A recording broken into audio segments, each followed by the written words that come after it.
जय गुरु जी।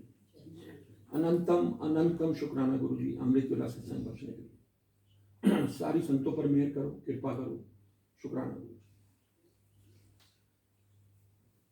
जय गुरु जी संगत जी, जय गुरु जी।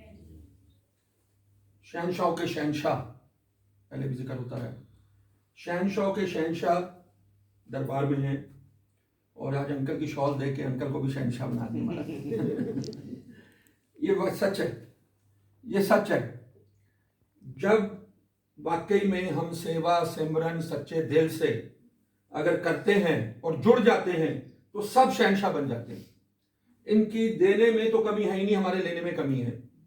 आज जिस परिवार का जिक्र करें, अंकल की सेवा का, परिवार की सेवा का जिक्र करें, तो ये दरबार अपने आप ही शहनशाह का दरबार बनता जा रहा है और शहनशाह तो खुद अपने आप रूप में विराजमान हो गए हैं और हम सबको भी शहनशाह बना रहे हैं। ये फैक्ट है। अगर आप वाकई में सच्चे मन से समर्पण कर देंगे अपना, तो ये कमी नहीं आने देंगे। शहनशाह का मतलब क्या है? निडरता। शहनशाह वो है जो निडर है, डर निकल जाता है। शहनशाह वो है जो किसी चीज की कमी नहीं रहती, हाँ, और जो अपना रूप संगत के रूप में डाल देते हैं। ये है शहनशाह। शुक्राने की कमी नहीं है, कम पड़ जाते हैं हमारे शुक्राने। बहुत बहुत शुक्राना गुरु जी। बात चल रही है सेवा की, बिल्कुल ठीक बात है। ये सेवा मिली है, पहले जपजी साहब से सेवा महाराज ने शुरू कराई, रिंकू भाई साहब के माध्यम से हमने पूरे 40 दिन पूरे किए। बहुत शुक्राना उनका। जपजी साहब के बारे में बहुत हमें समझ में आया। मैं भी आपकी तरह अज्ञानी हूँ और कोई ज्ञान नहीं है मुझ में, कुछ नहीं है, बस जो सुन रहे हैं, जो समझ में आ रहा है, वही डाकिया का काम कर रहे हैं, आगे मैसेज फॉरवर्ड हो जाता है। तो अभी पिछले कुछ दिन पहले गुरु नानक जी का बर्थडे आया, हमने सबने मनाया। बर्थडे से पहले और बर्थडे के बाद ये बर्थडे की विशेष उसके ऊपर विचार चलते रहते हैं। तो आज गुरु नानक जी के जन्म का जो टाइम था उस पे महाराज ने शायद सत्संग करवाना है। और अभी हम सब देखते हैं जब बर्थडे आता है तो हम एक दूसरे को गिफ्ट देते हैं, परिवार में गिफ्ट देते हैं, दोस्तों में गिफ्ट देते हैं। तो थोड़ा सा मैं पूछना चाहूंगा, आपने गुरु नानक जी को क्या गिफ्ट दिया? कोई बता सकता है? संतों में कोई बता सकता है कि गुरु नानक जी को आपने बर्थडे वाले दिन क्या गिफ्ट दिया? हिम्मत करें। हैं जी? मैं अपना अर्पण कर दिया। चलिए, बहुत अच्छा है। ये तो जरूरी है मैं अर्पण करना, पर हमारा जो गिफ्ट था वो है सेवा और सिमरन। सेवा सिमरन। और गुरु नानक जी ने, मैंने कल भी इस बात का जिक्र किया था, सिर्फ एक चीज मांगी। और हम जब गिफ्ट देते हैं ना, तो हम परिवार में भी जब किसी को क्लोज को गिफ्ट देते हैं तो हम कोशिश करते हैं ढूंढने की कि उसकी पसंदीदा चीज क्या है, उसकी फेवरेट चीज क्या है, तो वही दी जाए ताकि वो खुश हो जाए। और गिफ्ट तो मिलने से वैसे ही खुशी हो जाती है, पर जब कोई फेवरेट उसकी बहुत यूजफुल चीज उसको मिल जाती है तो वो उसकी प्रसन्नता जिसको हम गिफ्ट देना चाहते हैं बढ़ जाती है। तो इनको अगर गिफ्ट देना है, ये मैं फैक्ट बता रहा हूं, ये बानियों में लिखा है सब, अगर इनको गिफ्ट देना है तो इनको दीजिए अमृत वेला। इनका जो फेवरेट गिफ्ट है वो है अमृत वेला। अगर हमने इनको वाकई में ही ये मानकर कि ये हमारे सब कुछ हैं, तो आज बार बार ये ठीक अंकल कह रहे हैं, समय ऐसा आता जा रहा है, समय आगे भी ऐसा आने वाला है। ये दिन बर दिन प्रॉब्लम्स कम नहीं हो रही, बढ़ रही हैं। कोरोना के अभी साइड इफेक्ट शुरू होंगे, हम सबको मालूम है। इसके जो असली जंग होगी वो फाइनेंशियल जंग होगी, जो हमारे को आने वाले टाइम में, और हम बहुत संगतों से जब इंटरेक्शन हो रहा है, जब हम ओपन प्लेटफॉर्म पे देख रहे हैं कि कितनी संगतें, कोविड तो एक टाइम आएगा, निकल गए, हॉस्पिटलाइज हो गए, घर आ गए, वो तो चला गया, पर उसके जो साइड इफेक्ट्स अब शुरू हो रहे हैं वो है financial crisis all over world.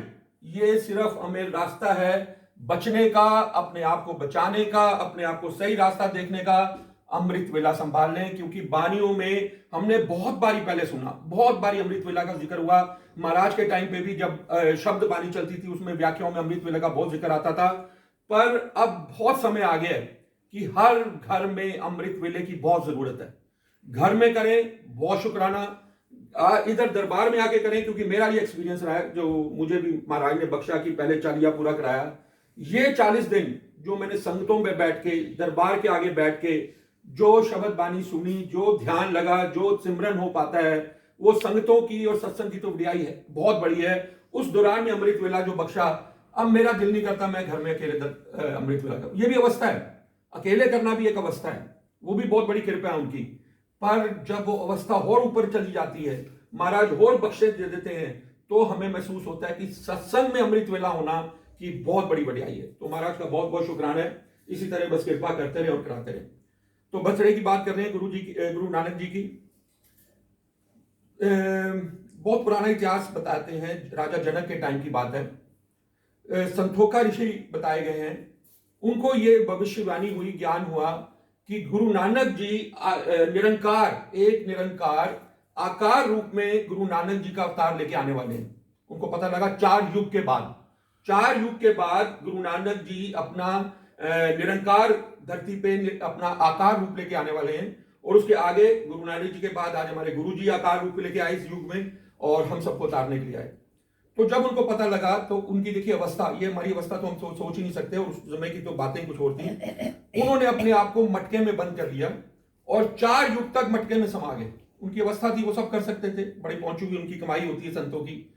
वो 4 युग तक इस इंतजार में कि मैं जब गुरु नानक जी का जन्म होगा 4 युग के बाद, तो मैं अब निकलूंगा और उनके दर्शन करूंगा। कितनी बड़ी उनकी सेवा, कितनी बड़ी उनकी तपस्या।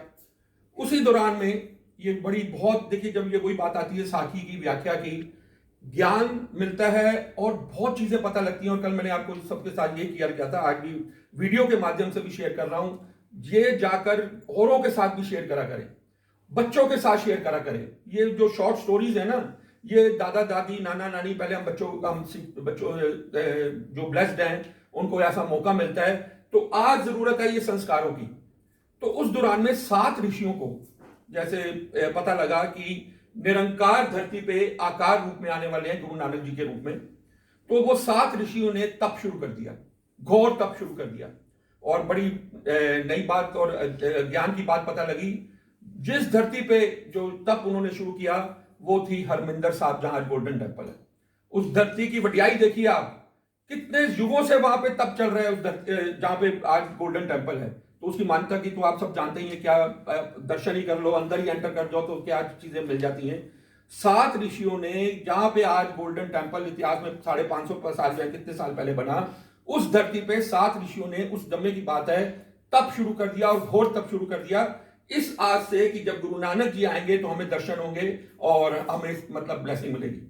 जब उनका तप हो रहा था, और युगों का ये समय नहीं बताया गया कितने युग लगे उनको, कितने जन्म लगे जब गुरु नानक जी ने आना था। और उनकी जब उनका तप पूरा हो गया और गुरु नानक जी के आने का समय हो गया, तब उन्होंने अरदास की निरंकार के आगे, निरंकार आप हमारे घर में आइए, आप हमारे आंगन में आके खेलिए। क्योंकि उनका तप इसी रीजन से हो रहा था कि वो चाहते थे कि निरंकार जो है आकार रूप में आए तो हमारे घर में आए। तो 7 ऋषियों ने तप शुरू कर दिया और समय आ गया गुरु नानक जी के प्रकट होने का। और उनके आज आप 7 ऋषियों के नाम मुझे भी अभी पता लगता है, ये जो मैं सुनता हूं, वो 7 ऋषि के नाम जो हैं, पहले उनके पिताजी, जो आज उनके पिताजी कालू मेहता जी हैं, वो उन 1 ऋषियों में से वो कालू मेहता जी का जन्म हुआ। मतलब उनके यहाँ गुरु नानक हम सब जानते हैं। फिर सेकंड में आई, सेकंड ऋषि थे तृप्ता माता, थर्ड ऋषि थे उनकी बहन नानकी, फोर्थ ऋषि थे राम दुलारे, फिफ्थ ऋषि थे जयराम जी, और एक थे लालू जी, और एक नाम मैं भूल रहा हूं। तो ये 7 ऋषियों का जो तप था, निरंकार को अपने घर में जन्म लेने के लिए अरदास थी, जो महाराज ने पूरी की। हम सब जानते हैं, ये उनका परिवार है, उनके पिताजी, उनकी माताजी, उनकी बहन नानकी, रामदुलारी जी, अभी हम नाम सुन रहे हैं। तो महाराज ने उनकी अरदास पूरी की, उनके घर में महाराज ने, गुरु नानक जी ने जन्म लिया। अब ये इसमें हमें एक नया लेसन और मिला कि जब 7 ऋषियों ने एक अरदास की कि आप हमारे आंगन में खेलिए, महाराज तो आगे उनके आंगन में, उनमें से 2 जो ऋषि थे उन्होंने एडिशनल मांग की गुरु नानक जी से, निरंकार से, कि जन्म तो आप लीजिए हमारे यहाँ, हमारे आंगन में आप खेलिए, पर साथ में हमें वो आंख दीजिए जिससे हम आपको पहचान पाए। ये सिर्फ उन 7 ऋषियों में से 2 ऋषि की यह अरदास एडिशनल थी कि, और वो थी बेबे नानकी की और राम दुलारे जी की, कि हमें वो ज्ञान भी दीजिएगा, हमें आंख भी दीजिएगा कि हम आपको पहचान पाए। और यही हुआ उनके परिवार में। आप देख लें, उनके माता नहीं पहचान पाई, उनके पिता नहीं पहचान पाए, जो भी 7 ऋषियों में 5 के घर आंगन में उनके परिवार बन गया। पर ये 2 जो बेबे नानकी को और जो राम दुलारे जी को वो आंख प्राप्त हुई, जिससे वो समझ पाए कि ये निरंकार हैं, ये हमारे को ये रूप लेकर आए। और यही हमारा गुरु जी के टाइम पे रहा। जब गुरुजी हमारी संगतों के बीच में आए, जलंधर से उनकी जर्नी शुरू हुई, दिल्ली में आए, एम्पायर स्टेट में आए, मुझे भी सौभाग्य प्राप्त हुआ, इन्होंने अपने दर्शन दिए या हमने इन्होंने अपने चरणों में लिया, पर नहीं पहचान पाए। वो आंख नहीं मिली संगतों को पहचानने की, क्योंकि हम तो सिर्फ एक ही चीज रट के चलते चलते जाएंगे। मैं अपनी बात कर रहा हूं, अपनी जैसी लाखों संगतों की उस टाइम की, लाखों तो नहीं थी, जितनी भी संगतें हजारों में थी उस टाइम पे, सिर्फ एक ही सोच थी कि कुछ लेने जाना है, बस बच्चा लेने जा रहे हैं, बीमारी दूर ठीक करने जा रहे हैं, मकान बनवाने जा रहे हैं, पता लगा कि गुरुजी आए हैं, सब कुछ दे देते हैं, कैंसर ठीक कर देते हैं, और हम इसी को बस उसी भ्रम में चले रहे कि हमें बस ये लेने जाना और कुछ नहीं। उसके आगे महाराज ने ताकत ही नहीं थी पहचानने की, वो आंख ही नहीं मिली, क्योंकि वो अवस्था ही नहीं थी। उसी उधेड़ बुन में दुनियादारी के चक्रों में पड़े रहे, और जाके जिसकी मांग पूरी होती रही वो आगे बढ़ाते चले गए। और ऐसे ही महाराज अपने कोई चमत्कार को नमस्कार वाली बात थी कि वो ऐसे ही ये उन्होंने अपने जो चमत्कार, जो उनकी लीलाओं से हमने पहचाना तो नहीं, पर उनकी लीलाओं की वजह से ही लोग वहां संगतें वहां पहुंचती रही, और कोई पहचान नहीं पाया। कोई बिरला ही होगा जो महाराज को पहचान पाया। और यही महाराज कहते थे, बहुत बार ये जिक्र आता है कि संगता मेरे को लानी है, जिस तरह मैं कोई दुकान खोली हुई है, अपनी शॉपिंग लिस्ट बना के लाती है, मैनू यह चाहिए, मैनू वो चाहिए, मैनू वो चाहिए, इसी में गए, सत्संग सुना, लंगर किया, वापिस आ गए, मांग पूरी हो गई। और कई बार तो महाराज की एक चीज और याद आती है, बड़े नाशुक्रे हैं हम, बड़े नाशुक्रे हैं ये बड़ी संगतों के साथ। और महाराज ने तो इसकी बड़ी टोंट भी मारी हुई है। संगतों की मांग पूरी हो जाती थी, मांग पे चले गए, तब बड़े हाजिरियां लगाई, बैठते थे, सत्संग सुना, जैसे महाराज ने कहा तू थर्सडे आई, तू सैटरडे आई, तू महीना आई, पूरा निभा लिया। जब पूरा हो गया भूल गए गुरु जी को, काम पूरा हो गया, चलो जी अपने घर। तो कई बारी फिर वो संगतें दरबार में आती थी और महाराज टोंट मारते थे, हाँ भाई आंटी की गल हो गया काम पूरा। अब आंटी को तो शर्म आ जाती है, वो तो निरंकार है, जानी जान थे, पता सब कुछ था। पर महाराज ने ये कहा बड़े नाशुक्रे हैं, जब हमारी मांग पूरी हो जाए, कोई बात आ गई अमृत वेले की। कई लोग अमृत वेला जब शुरू करते हैं, ठीक है, वो भी बहुत अच्छी बात है, कम से कम शुरू तो होता है किसी बहाने से, किसी दुख के साथ शुरू करते हैं, किसी मांग के साथ शुरू करते हैं कि मेरी ये मांग पूरी हो जाए, मुझे ये मिल जाए तो मैं अमृत वेला करूंगा। तब हम जंग भी लड़ने के लिए तैयार होते हैं, उठते भी हैं, जैसे भी हालात होते हैं, किसी तरह महाराज में 40 दिन पूरे करते हैं, क्योंकि मेरे को वो चीज पूरी करानी है। पर ये याद रखिएगा, ये सिर्फ बहाना है। ये अमृत वेला उस चीज पूरी होने के बाद छूटना नहीं चाहिए, ये चलता रहना चाहिए। ये अरदास करें और इनका तरस होगा तो हम कर पाएंगे, और ये बिरले ही कर पाते हैं, ये बार बार इनका जिक्र आता है। तो आगे बेबी नानकी के प्यार की बात आ रही है। बेबी नानकी का बहुत प्यार था गुरु नानक जी से, और ये अभी हमने आज जो साखी में व्याख्या में समझा कि जब बेबी नानकी गुरु नानक जी को याद करती थी और बहुत प्यार था उनको गुरु नानक जी से, तो वो चाहती थी कि वो तो गुरु नानक जी तो संसार में आए थे, वो कभी कहाँ होते थे, कभी कहाँ होते थे, आज जिक्र भी आया, कभी अफगानिस्तान होते थे, कभी चाइना होते थे, कभी कई दूर दूर होते थे संतों को तारने के लिए। तो बेबी नानकी नहीं चाहती थी कि गुरु नानक जी जिस काम के लिए आए हैं उस काम को पूरा करें, मैं अपने मुंह में उनको ना बुलाऊं। पर कई बार उनसे रहा नहीं जाता था। तब आज बहुत प्यारी व्याख्या में चीज आई, और आज हमने ग्रुप में भी अपने डाला, आज इस माध्यम से मैं शायद आपको भी बता दूं कि बेबी नानकी को एक आज बहुत प्यारी चीज पता लगी। गुरु नानक महाराज को और गुरु जी को भी, गुरु जी के दरबार में भी हमने देखा है बहुत बारी, सरसों का साग बहुत पसंद था। सरसों का साग बहुत पसंद था, और सफेद मक्खन, ये महाराज की पसंद। देखिए, जब दुनियावी रूप में आते हैं तो निरंकार, पर जब इंसान के रूप में आए तो वो हमारे को ऐसे कर्म दिखाते हैं सब, जो हमारे जैसी सोच होती है। तो बेबी नानकी को जब महाराज की गुरु नानक जी की याद आती थी तो अपने घर में साग बनाती थी, सफेद मक्खन अपने हाथों से तैयार करती थी, और तब एक अरदास याद करती थी। और ये बताया गया है कि जब वो साग बनाती थी और ये सफेद मक्खन तैयार करती थी, तब दरवाजा खटखट आ जाते थे, गुरु नानक जी अपने आप प्रकट हो जाते थे वहां पर। ये प्यार की बात दिखाई गई है, ये प्रेम की बात दिखाई गई है कि कैसे प्रेम, ये सच्चा प्रेम ही। देखिए, इस प्रेम की भी, भक्ति की बहुत अवस्था है, पर ये हमें ये एक मैसेज मिला कि महाराज की, और ऐसे बीच में हमें पता लगा कि एक पीछे साखियों में हम सुन रहे थे कि महाराज 3-4 दिन के लिए नदी के अंदर चले गए थे, बाहर नहीं आए, तो मर्दाना घबरा गया कि महाराज डूब गए, गुरु नानक जी डूब गए। तो वो भाग के सारे गांव में गए कि नानक जी तो डूब गए, 4 दिन से जल से बाहर नहीं आ रहे। तो बेबी नानकी को कोई फर्क नहीं पड़ा, उनको बेबी नानकी मुस्कुरा रही थी, और वो मर्दाना जी कहते हैं आप तो उनकी बहन हो और आप खुश हो रहे हो कि मैं कह रहा हूँ डूब गए, और आप कह रहे हो कि वो आपको कोई फर्क नहीं पड़ रहा। तब बेबी नानकी ने कहा कि वो निरंकार हैं, वो डूब नहीं सकते, वो तारने आए हैं, क्योंकि उनकी आंख थी, उन्होंने पहचाना हुआ था ये निरंकार है। तो निरंकार कैसे डूब सकता है? तो वो तो लीलाएं उनकी अपनी हैं, उनके भाने तो वो जानते हैं। तो ये प्यार की अवस्था पता लगी।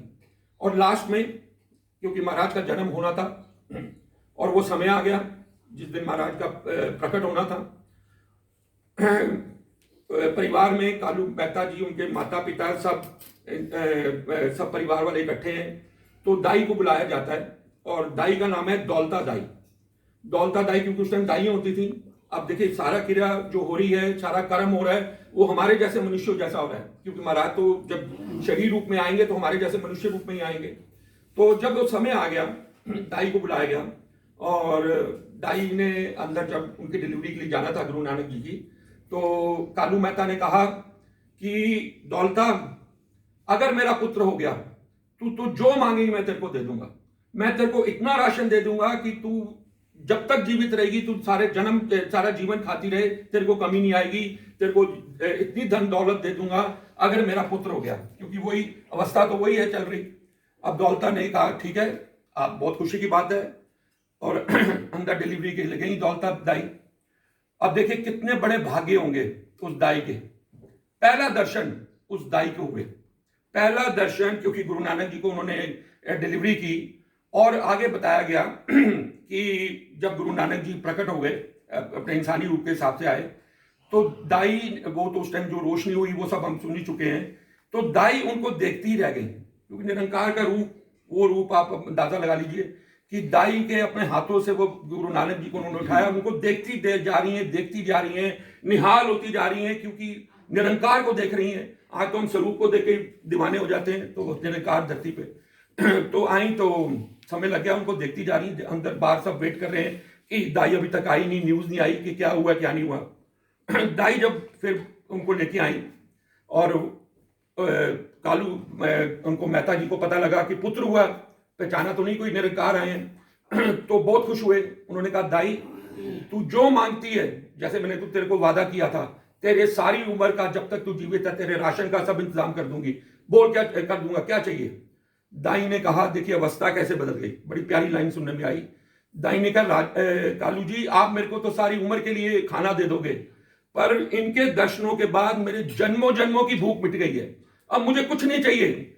इससे बड़ी दात महाराज ने क्या बख्शी कि साक्षात दर्शन पहले दाई को मिले। तो हमें समझ में आई कि जब इन रब को मांग लो, क्योंकि महाराज की वही गुरु जी के भी टाइम याद आता है कि हमने वो कोशिश ही नहीं की इनको पहचानने की, इनको मांगने की, क्योंकि महाराज ने कहा था कि जब मुझे ही आप मांग लोगे, जब हम रब को रब से मांग लेंगे तो किसी चीज की मांगने की जरूरत ही नहीं रहेगी। तो ये अवस्थाएं हैं, टाइम लेती हैं चीजें, पर हमें प्रयास करते रहना चाहिए, हमें जंग लड़ते रहना चाहिए, हमें भरोसा बनाते रहना चाहिए। और ये भरोसा इन्हीं सत्संगों से बनता है। हम सत्संग के माध्यम से समझ पा रहे हैं हमारी जन्मों जन्मों की रोज मैल धुल रही है, और ये बहुत ही बड़ी बख्शिश है, बहुत बड़ी बख्शिश महाराज ने बख्श दी। क्योंकि बहुत, मेरी आज जितनी भी उम्र हो गई, सिर्फ 2 साल का लगभग टाइम पीरियड हुआ, अमृत वेला महाराज ने बख्शा। और इस अमृत वेला में रिंकू भाई साहब की जो प्लेलिस्ट वायरल होती है, जो उनके व्याख्याएं आती हैं, उसको रोज सुन सुनकर तो जीवन ही बदलता जा रहा है। और मेरा नहीं, बहुत संगतों का ऑल ओवर वर्ल्ड, आज रिंकू भाई साहब अपनी पूरी तन मन धन से इसी सेवा में लगे हैं। जागो, जागिए, त्याग कर दीजिए निद्रा का, ये सिर्फ थोड़ी सी जंग लड़के देखिए। अगर आपने ये, महाराज ने तरस करके आपको ये बख्श दिया, तो वाकई में ही जीवन बदल जाता है। शहनशाह तो महाराज के जुड़ते ही हम बन चुके हैं, पर जब ये अमृत वेला से जो हमारी अज्ञानता दूर होगी, इससे हम महाराज के और नजदीक पहुंच जाएंगे। तो बहुत बहुत शुक्राना महाराज, इसी तरह सारी संगतों पे कृपा करो, हमें सद्बुद्धि दो। शुक्राना, जय।